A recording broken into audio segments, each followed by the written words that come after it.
శ్రీ విష్ణు రూపాయ నమ శివాయ. మనం ప్రతిరోజు శ్యామల అమ్మవారి లీలలు చెప్పుకుంటూ ఉన్నాం కదా. ఇక్కడ ఒక సోదరి ఒక అద్భుతమైన సంఘటన రాశారు. జీవితం కొన్నిసార్లు ఒక స్ప్లిట్ సెకండ్లో ఎలాగ సేవ్ అవుతుంది అని తెలియచెప్పే సంఘటన. అదేమిటి అనేది వీడియోలో చెప్తా. ఈ సోదరి ఈ సంఘటనని ఈమెయిల్ ద్వారా తెలియచేశారు కదా, అందుకని గోప్యత కోసం అని చెప్పి ఆవిడ పేరు, ఈమెయిల్ అడ్రస్ అవన్నీ మా అడ్మిన్ మాస్క్ చేస్తాడు. ఇంతకీ ఇది సైబర్ ఫ్రాడ్‌కి సంబంధించింది. ఇది దైవలీల ఒకటే కాదు. మన జీవితంలో ఉపయోగపడేది కూడా చాలా జాగ్రత్తగా వినండి. మొన్న ఈ మధ్యే వాళ్ళ ఆయనకి ఉదయం 8 గంటలకి ఒక కాలొచ్చింట. ఎవరు చేశారో ఈవిడ పట్టించుకోలేదు. పనిలో ఉన్నారు. ఆ కాల్‌లో ఏదో ఇన్‌కమ్ టాక్స్ అని, అలాంటి సంబంధించిన కాల్. ఆయన చాలా సీరియస్‌గా మాట్లాడి, గబగబా ఆధార్ నంబరో ఏవో ఒకటి చెప్పి, ఇంకా ఆయన గదిలోకి వెళ్తున్నారట. అప్పుడు అర్థమైంది ఇదేదో కొంచెం విచిత్రమైన కాలు అని.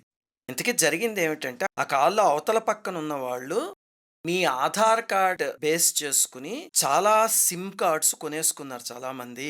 దాంట్లో ఒక పెద్ద స్కామ్ చేశారు. 6.8 క్రోర్స్‌కి సంబంధించిన స్కామ్. మీరు దాంట్లో ఇరుక్కుపోయారు. అందువల్ల మీ మీద చర్య తీసుకోవాలి. మీరు మాతో కొంచెం కోఆపరేట్ చేయగలిగితే కనుక మీ మీద చర్య తీసుకోకుండా మేము చేయగలము అని చెప్పారట. దాంతో ఆయన వెంటనే షాక్ అయ్యి ఏం చెయ్యాలి అని వాళ్ళని అడిగి తన రూమ్‌లోకి వెళ్ళారట. ఈ సోదరి అవన్నీ వింటూ ఏమిటసలు ఏం జరుగుతోంది అని చెప్పి వెళ్ళారట.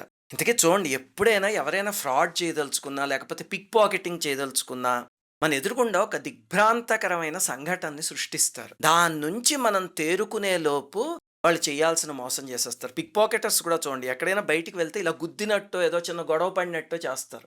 మీరు ఏమిటి అని పడేలోపు రెండో వాడొచ్చి జోబు కత్తిరించి వెళ్ళిపోతాడు. ఈ సైబర్ నేరాలు కూడా అలాగే జరుగుతాయి. మనకి ఆలోచించుకునేంత సమయం ఇవ్వరు. దిగ్భ్రాంతికి గురి చేసి వాళ్ళు మోసం చేసేస్తారు. ఇంతకీ ఏమిటంటే, పాప ఈయన గదిలోకి వెళ్ళి తలుపేసుకున్నట్ట. వాళ్ళు వీడియో కాల్‌కి వచ్చారట. వచ్చి ఈ వీడియో కాల్ మీరు ఆపకూడదు. ఎవ్వరూ మీ గదిలోకి రాకూడదు. ఈ కాల్‌లోనే మొత్తం చెయ్యాలి. మాకేమన్నా అనుమానం వచ్చిందా మీరు ఈ కేసులో ఇరుక్కుపోతారు. ఇలా ఏవో చెప్తే పాప ఆయన కంగారు పడిపోయారట. అప్పుడు మీ అకౌంట్ నంబర్స్ చెప్పండి అంటే, పాప ఆయనకి 2 అకౌంట్లు ఉన్నాయట. ఒకటి సాలరీ అకౌంట్, ఒకటి పర్సనల్ అకౌంట్.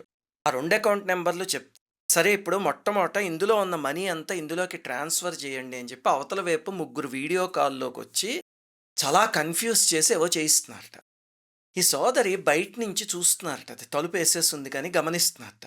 గమనించి భర్త ఏదో మోసపోతున్నారు అని అర్థమైంది. కానీ ఆయన సీరియస్ కాల్‌లో ఉన్నారు.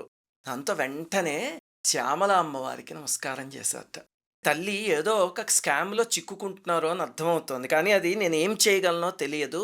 నువ్వే సరైన ఆలోచనని స్ఫురింపజెయ్యి అని నమస్కారం చేసుకున్నట్ట. చేసుకుని తలుపు కొడితే, ఆయన తలుపు తీసి ఈవిడ లోపలికొచ్చే టైంకి అవతల వాళ్ళు అంటున్నారట, "నువ్వేదో స్మార్ట్‌గా చేస్తున్నావు. అలా చేసావంటే కనుక నీ మీద వెంటనే పోలీస్ కంప్లెయింట్ పెట్టేస్తాము. వెంటనే నీ బ్యాంకులోంచి మా యొక్క అమౌంట్ ట్రాన్స్‌ఫర్ చెయ్యి" అని చెప్పి ఏదో మాట్లాడుతున్నారట. సరిగ్గా ఈవిడ దండం పెట్టారో ఆ క్షణంలోనే వాళ్ళ ఆయనకి స్మృతి పథంలో వచ్చి, "ఏయ్! ఎవరు మీరసలు? ఇందాక నుంచి నేను ఊరికే మీ మాట వింటున్నాను కానీ మీరు ఫ్రాడ్ కాదు అనడానికి ఏమిటి గ్యారంటీ?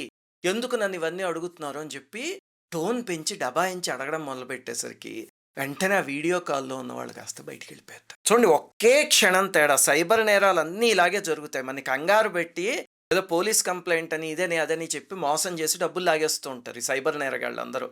ఆ తర్వాత మనం పోలీస్ స్టేషన్‌కి వెళ్తే వాళ్ళని పట్టుకోవడం చాలా కష్టం. చూడండి, ఒకే క్షణం అంతే. 45 నిమిషాల కాల్ జరిగిందిట.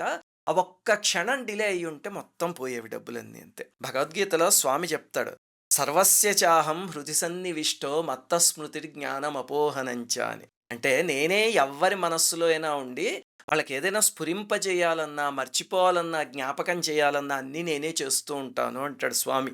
మరి శ్రీకృష్ణ శ్యామలాదేవి, శ్రీరామో లలితాంబిక అన్నారు కదా శాస్త్రంలో. మరి శ్యామలాదేవే ఆ శ్రీకృష్ణుడు. ఆ తల్లికి నమస్కారం చేసుకుంటే మరది స్ఫురింపజేయరు. అదే ధియో యోనః ప్రచోదయాత్ అని గాయత్రి మంత్రంలో చెప్పేది. ఏ సమయంలో ఏది కావాలో అమ్మవారు స్ఫురింపజేస్తారు. చూడండి, ఇక్కడ ఒక చిన్న సంఘటన వల్ల జీవితం అటైపోబోయేది కాస్త సెకండ్‌లో ఆలోచనొచ్చి వాళ్ళు మోసగాళ్ళు అని రావడం వల్ల బయటపడ్డారు.